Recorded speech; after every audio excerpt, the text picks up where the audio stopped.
So last call, I spoke explicitly about being relational versus being right.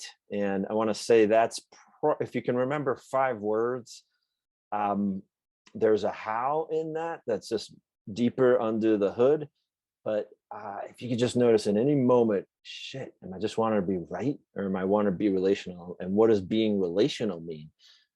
It means that you're aware of this third entity of the us. And last time I spoke about a Venn diagram where two circles, meet. And that's that place where that, common, I don't want to say common interest, because sometimes that's hard to decipher, but it's that the best way to be in relational consciousness is to be aware of what your wants and needs and to be aware of hers as well, or your partner, and tuning into your partner just as much as you're tuning into yourself. And in that last call, I also talked about being open as well as calling out abusive behavior, calling out destructive behavior. And that's as simple as like, stop, hon, we're going down that rabbit hole again.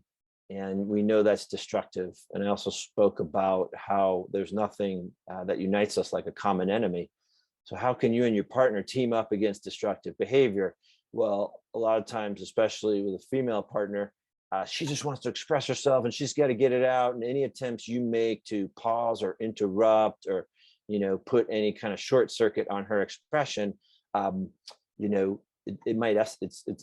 can likely escalate and get her even more heated or hysterical. But you need to be clear. And this is where it takes some inner strength. Like, hey, sweetie, it's not the what, it's the how. You're yelling at me. You're making character attacks right now. It's not going to work. So I'm going to pause.